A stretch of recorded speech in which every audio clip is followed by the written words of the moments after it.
Hello दोस्तों, कैसे हैं आप। उम्मीद करता हूँ खैरियत से होंगे। दोस्तों, आप देख रहे हैं डब्ल्यू इलेक्ट्रॉनिक्स यूट्यूब चैनल। दोस्तों, आज हम जानेंगे ट्रांसफार्मर के बारे में कि हम ट्रांसफार्मर को मल्टीमीटर की मदद से कैसे चेक कर सकते हैं।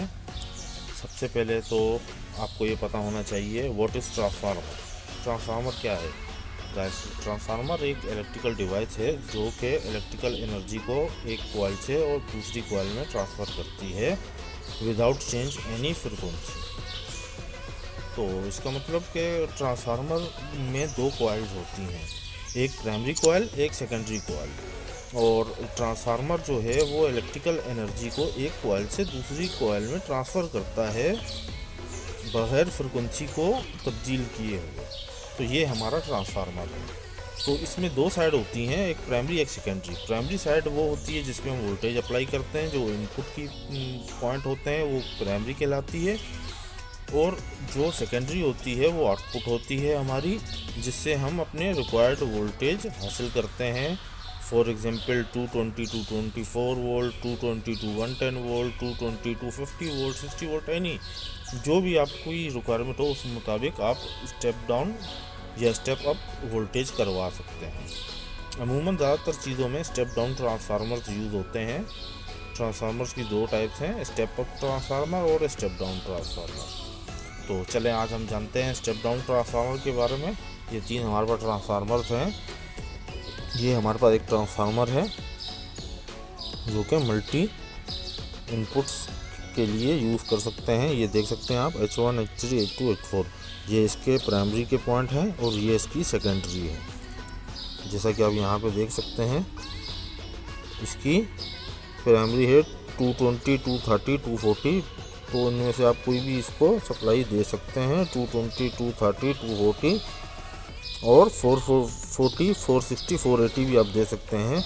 अगर आप ये अरेंजमेंट रखेंगे कनेक्शन का तो आप ये वोल्टेज अप्लाई कर सकते हैं। अगर आप ये अरेंजमेंट रखेंगे तो आप 220 को यूज़ कर सकते हैं। हमने H1 H3 और H2 H4 को जंपर कर दिया है, ये देखें, तो हम इसको 220 के लिए यूज़ कर सकते हैं। और ये देख सकते हैं आप X1 X2, ये इसकी 110 आउटपुट, 110 115 120। तो जो भी हमारी सप्लाई देंगे उसके मुताबिक इसकी 110 या 115 या 120 आउटपुट हमको मिलेगी। ये हमारा एक ट्रांसफार्मर था।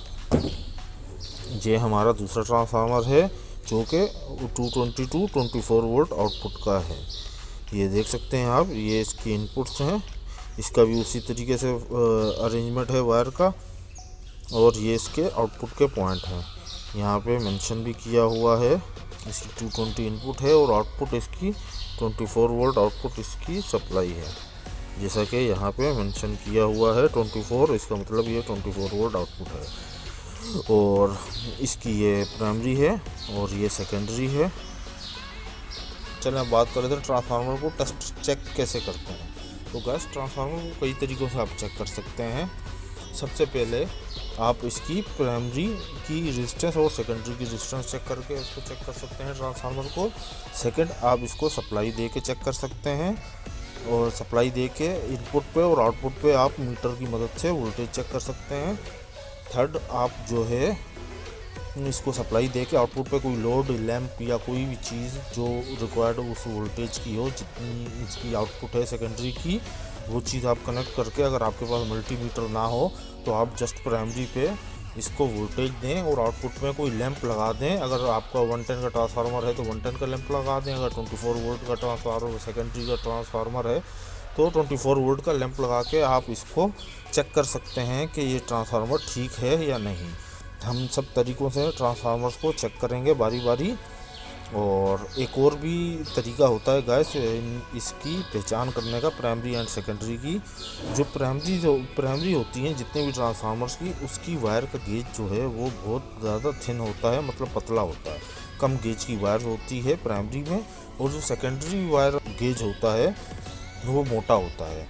तो प्राइमरी का वायर गेज पतला होता है और सेकेंडरी का वायर गेज मोटा होता है। तो इससे भी आप देख सकते हैं कि कौन सी प्राइमरी है ट्रांसफार्मर की और कौन सी सेकेंडरी है। जैसा कि अगर आप ये देख सकें, ये सेकेंडरी का वायर गेज देख सकते हैं कितना मोटा है, और ये देख सकते हैं आप, इधर इसके नीचे स्ट्रिप के नीचे प्राइमरी का वायर गेज काफ़ी पतला है इसमें, जो कि नज़र आ रहा है, जबकि ये सेकेंडरी का वायर गेज काफ़ी मोटा है, जो कि आप आसानी देख सकते हैं। तो इस तरीके से भी आप देख सकते हैं ट्रांसफार्मर की प्राइमरी कौन सी है, सेकेंडरी कौन सी है। चले हम ट्रांसफार्मर को चेक करते हैं विद रिस्पेक्ट टू मल्टीमीटर। मैंने मल्टीमीटर को ओम की रेंज पे सिलेक्टर स्विच को सिलेक्ट कर लिया है। आपके पास जो भी मल्टीमीटर हो आप उसको मिनिमम रेंज पे सिलेक्ट कर लें, क्योंकि ट्रांसफार्मर की बहुत कम रेजिस्टेंस होती है। जितनी ज़्यादा उसके वोल्टेज होते हैं उतनी ज़्यादा उसकी रेजिस्टेंस बढ़ती जाती है। अगर 480 का ट्रांसफार्मर होगा तो उसकी रेजिस्टेंस थोड़ी ज़्यादा होगी, अगर 220 का होगा तो उसके 480 के मुकाबले में थोड़ी सी कम होगी। अगर 110 का ट्रांसफार्मर होगा प्राइमरी का तो उसकी रेजिस्टेंस मज़ीद कम हो जाएगी। इसी तरह जितने वोल्टेज कम होते जाएंगे प्राइमरी के ट्रांसफार्मर की रेजिस्टेंस उतनी कम होती चली जाएगी। तो इसीलिए आपके पास अगर डिजिटल ऑटो रेंज वाला मल्टीमीटर नहीं है तो आप अपने नॉर्मल मीटर को भी मिनिमम रेंज पे सिलेक्ट करके ट्रांसफार्मर को चेक कर सकते हैं। चले हम इसको देखते हैं। पहले मीटर की मदद से सबसे पहले हम ट्रांसफार्मर को चेक करेंगे। तो ये इसके प्राइमरी हैं, ये 2 पॉइंट इसके,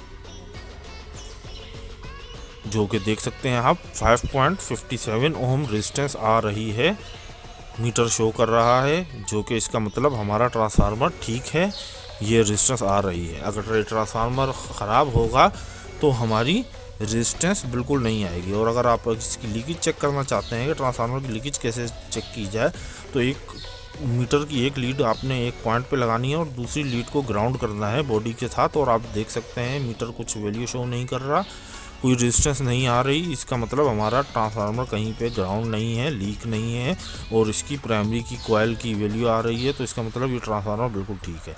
चले इसी तरीके से हम सेकेंडरी चेक करते हैं। हम अपनी सेकेंडरी पे हमने मीटर की दोनों लीडें एक एंड पे लगा दी और देख सकते हैं आप 0.2 ओम इसकी रेजिस्टेंस आ रही है। चूँकि ये बहुत कम वोल्टेज हैं इसकी सेकेंडरी के, ये 220 वोल्ट से 24 वोल्ट स्टेप डाउन ट्रांसफार्मर है, इसीलिए इसकी सेकेंडरी की रेजिस्टेंस बहुत ही ज़्यादा कम है। देख सकते हैं आप 0.2, जस्ट 0.20 ओम इसकी सेकेंडरी की रेजिस्टेंस है। इसको भी हम बॉडी के साथ चेक कर लेते हैं। बॉडी के साथ कहीं ग्राउंड नहीं है, कोई लीकेज नहीं है, इसका मतलब इसकी ये सेकेंडरी की कॉइल भी ठीक है और प्राइमरी की कॉइल भी ठीक है। चलें अब हम दूसरा ट्रांसफार्मर चेक करते हैं, जो कि 220 वोल्ट इनपुट प्राइमरी है और 110 आउटपुट सेकेंडरी है जिसकी। तो हम इसकी हम प्राइमरी चेक करते हैं। ये देख सकते हैं मीटर की 2 लीडें मैंने प्राइमरी पे लगा दी हैं। आप देख सकते हैं ये भी ऑलमोस्ट 8.7 ओम रेजिस्टेंस शो कर रहा है। इसका मतलब ये प्राइमरी की कॉइल ठीक है हमारी और ये सही है। इसकी भी हम बॉडी के साथ चेक कर लेते हैं, कोई लीकेज नहीं है, कोई ग्राउंड नहीं है। चले अब सेकेंडरी को हम चेक करते हैं। सेकेंडरी पे हमने मीटर की दोनों लीडें लगा दी। ये देख सकते हैं इसकी वैल्यू बनिस्बत पहले वाले ट्रांसफार्मर के थोड़ी सी ज़्यादा है, क्योंकि पहले वाले की सेकेंडरी 24 वोल्ट थी, जबकि इसकी सेकेंडरी 110 वोल्ट है। तो इसकी ऑलमोस्ट 2 ओम रेजिस्टेंस है, जबकि उसकी 0.2 ओम रेजिस्टेंस थी। तो ये सेकेंडरी 110 है, इस पर 2 ओम रेजिस्टेंस आ रही है 1.94, एंड प्राइमरी पे 8 पॉइंट समथिंग रेजिस्टेंस आ रही है। इसका मतलब ये दोनों कॉइल्स हमारी सही हैं और इनमें कोई ग्राउंडिंग नहीं है, कोई लीकेज नहीं है। आप देख सकते हैं एक लीड में बॉडी के साथ लगा रहा हूँ और एक ट्रांसफार्मर की पॉइंट पे पर हमको कोई भी रेजिस्टेंस शो नहीं हो रही, कोई लीकेज शो नहीं हो रही। इसका मतलब ये ट्रांसफार्मर भी ठीक है। चले अब हम एक और ट्रांसफार्मर को चेक करते हैं, तीसरे ट्रांसफार्मर, जो कि 200 वोल्ट से 50 वोल्ट 60 वोल्ट का ट्रांसफार्मर है। ये इसकी ये साइड प्राइमरी है और ये साइड इसकी सेकेंडरी है। जैसा कि आप देख सकते हैं इस पे ट्रांसफार्मर पे मेंशन भी है। इस पे आप 3 किस्म के वोल्टेज अप्लाई कर सकते हैं, 200 वोल्ट, 220 वोल्ट, 240 वोल्ट। ये इसके ज़ीरो का मतलब कॉमन का पॉइंट है, ज़ीरो वाला। और अगर आपकी सप्लाई 200 है तो आप 200 पे कनेक्ट कर देंगे एक वायर, न्यूट्रल 0 पे कनेक्ट कर देंगे। 200 वोल्ट अगर और फेस को 200 वोल्ट है तो 200 पे कनेक्ट करेंगे, अगर 220 है तो 220 पे, अगर 240 है तो 240 पे फेस को आप कनेक्ट कर देंगे। और इसी तरीके से आउटपुट है हमारी, ये ग्राउंड है, इसका ग्राउंड जो बॉडी के साथ ग्राउंड होता है, और 0 न्यूट्रल है हमारा, और 50 वोल्ट 60 वोल्ट जो आपको चाहिए होंगे उस तरीके से आप ले सकते हैं। चलें इसका हम अर्थ देखते हैं। अर्थ वाला पॉइंट बॉडी के साथ ग्राउंड है या नहीं। चलें अब हम इसकी प्राइमरी को चेक करते हैं, प्राइमरी की रेजिस्टेंस चेक करते हैं। एक कॉमन पे 0 पे हमने लीड लगा दी और दूसरी 200 पे हमने लीड लगा दी। ये देख सकते हैं ये 200 वोल्ट हैं तो 28 ओम रेजिस्टेंस आ रही है। 220 वोल्ट पे 31 ओम रेजिस्टेंस आ रही है। 240 वोल्ट पे 34 ओम रेजिस्टेंस आ रही है। इसका मतलब जैसे जैसे आपके वोल्टेज बढ़ते जाएंगे आपकी ट्रांसफार्मर की रेजिस्टेंस भी कॉइल की बढ़ती चली जाएगी। तो ये तो हो गया प्राइमरी। इसका मतलब ये तीनों, ये प्राइमरी इसकी ठीक है और कहीं से कोई लीकेज नहीं है, ग्राउंड नहीं है। हमने बॉडी के साथ भी लगा के चेक कर लिया। चलिए अब हम इसको सेकेंडरी को मीटर की मदद से चेक करते हैं। एक लीड हमने 0 पे लगा दी, एक 50 पे लगा दी। तो जो इसकी सेकेंडरी है 50 वाली, उस पर 3 ओम रेजिस्टेंस आ रही है। इसका मतलब ठीक है। अब 60 वाली को चेक करते हैं। ये 3.6 ओम आ रही है। तो ये देख सकते हैं आप 50 वोल्ट और 60 वोल्ट में इतना ज़्यादा फ़र्क नहीं है, इसीलिए रेजिस्टेंस भी सिर्फ 0.5 चेंज हो रही है। तो 0.5 रेजिस्टेंस इसकी चेंज हो रही है 50 वोल्ट। जैसे जैसे वोल्टेज बढ़ते जाएंगे रेजिस्टेंस आपकी बढ़ती जाएगी। तो देख सकते हैं आप ये रेजिस्टेंस भी दोनों कॉइलों की शो कर रहा है, कोई ग्राउंड शो नहीं कर रहा है। इसका मतलब ये ट्रांसफार्मर भी ठीक है। चले अब हम इसको सप्लाई कनेक्ट करके सप्लाई से चेक करते हैं इनकी आउटपुट को। तो गाइस आप ये देख सकते हैं मैंने ट्रांसफार्मर की प्राइमरी को सप्लाई से कनेक्ट कर दिया। 220 वोल्ट सप्लाई से मैंने इसको कनेक्ट कर दिया है। अब हम इसको चेक करते हैं मीटर की मदद से। मीटर को मैंने AC वोल्ट पे सेलेक्ट कर लिया। AC वोल्ट पे इस सेलेक्टर को सेलेक्ट कर लिया। और आपके पास जो भी मीटर हो, ये ऑटो रेंज है तो आप उसको सेलेक्ट करके अपनी रेंज के मुताबिक आप चेक कर सकते हैं। अगर आपके पास मीटर ना हो तो आप आउटपुट में किसी लैंप को या किसी भी लोड को लगा के आप देख सकते हैं ट्रांसफार्मर की आउटपुट आ रही है या नहीं। चले हमने ट्रांसफार्मर की इनपुट को ऑन कर दिया है। अब हम मीटर की लीडें लगा के देखेंगे। ये इसकी इनपुट है 208 वोल्ट, देख सकते हैं 208 वोल्ट AC इसको इनपुट आ रही है। और इसकी अब हम आउटपुट चेक करते हैं। अब ये आउटपुट के टर्मिनल पर जैसे ही मैंने मीटर की लीडें लगाई तो ये चूँकि 110 का ट्रांसफार्मर था तो ये हमको शो कर रहा है आउटपुट पे 110 वोल्ट। इनपुट मैंने दी इसको 220, ये देख सकते हैं आप 220 वोल्ट इसको इनपुट दी है। 210 वोल्ट आ रहे हैं इनपुट पे और ये आउटपुट दे रहा है 110 वोल्ट। तो इस तरीके से आप, अगर आपके पास मीटर नहीं है तो घबराने की ज़रूरत नहीं है। आउटपुट पे आप 110 वोल्ट का लैंप लगा के या कुछ भी लोड लगा के आप देख सकते हैं। तो ये हो गया आपको सप्लाई से ट्रांसफार्मर को चेक करने का तरीका। और चलें आप दूसरे ट्रांसफार्मर को कनेक्ट करते हैं और हम फिर देखते हैं इसको ऑन करके। चले गाइस ये देख सकते हैं आप, मैंने दूसरे ट्रांसफार्मर को भी सप्लाई से कनेक्ट कर दिया है। इसको भी मैंने 220 वोल्ट सप्लाई इनपुट दे दी है इसकी प्राइमरी पे। ये 220 वोल्ट से 24 वोल्ट का ट्रांसफार्मर है। तो चलें चेक करते हैं हम। AC पे मीटर हमारा ऑलरेडी सिलेक्ट है AC वोल्ट पे। चलें इसको हम चेक करते हैं। ये देखें इनपुट पे 210 वोल्ट शो कर रहा है, प्राइमरी इसकी 210 वोल्ट है। अब सेकेंडरी देखते हैं, सेकेंडरी पे 24 वोल्ट आ रहे हैं या नहीं, ये देख सकते हैं आप। चूँकि इनपुट पे वोल्टेज पूरे 220 नहीं है, 210 हैं, इस वजह से आउटपुट पर 22 वोल्टेज आ रहे हैं, 22 वोल्ट। अगर ये 220 होते तो पूरे 24 वोल्ट हमको मिल रहे होते। तो बहरहाल आप इस तरह से देख सकते हैं आपकी आउटपुट मिल रही है ट्रांसफार्मर के एंड पे। और इसी तरीके से अगर आपके पास कोई मीटर नहीं हो तो 24 वोल्ट के लैंप्स भी मिलते हैं, 24 वोल्ट्स की LEDs वगैरह भी मिलती हैं। तो आप वो आउटपुट पे लगा के चेक कर सकते हैं कि हाँ भाई ये ट्रांसफार्मर हमारा ठीक है और सही काम कर रहा है या नहीं। चलें अब हम तीसरे ट्रांसफार्मर को चेक करते हैं, उसको कनेक्ट करते हैं सप्लाई से।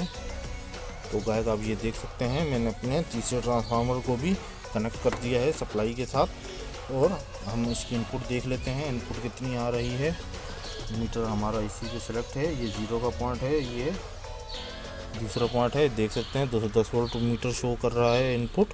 और अब हम इसकी आउटपुट देख लेते हैं सेकेंडरी पे कितने वोल्टेज मिल रहे हैं। ये हमारा 0 का पॉइंट है, 0 पे मीटर की एक लीड लगा दी। ये 50 वोल्ट वाला पॉइंट है, तो देख सकते हैं आप 49.9 वोल्टेज आ रहे हैं। इसका मतलब ये 50 वोल्ट सही है। अब दूसरा हम चेक करते हैं, दूसरे 60 वोल्ट 49.6 60 वोल्ट पूरे आ रहे हैं हमारे। तो इस तरीके से ये तीनों ट्रांसफार्मर ठीक हैं।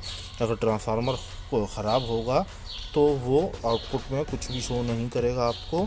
या आपको मीटर से रेजिस्टेंस से जब आप चेक करेंगे तो आपको ग्राउंड शो करेगा बॉडी के साथ, या आपस में वो ग्राउंड हो चुका होगा। तो इस तरीके से आप गाइस ट्रांसफार्मर्स को चेक कर सकते हैं और देख सकते हैं कि ट्रांसफार्मर ठीक है या ख़राब है। तो उम्मीद करता हूँ गाइस आज की वीडियो आपको पसंद आई होगी। अगर वीडियो आपको पसंद आई हो तो काइंडली वीडियो को लाइक करें, अपने दोस्तों के साथ शेयर करें, मेरे चैनल को सब्सक्राइब करें। और आपकी कोई क्यूरी हो तो कमेंट बॉक्स में आप मुझसे पूछ सकते हैं, मैं ज़रूर आपको रिप्लाई करूँगा। Thanks for watching.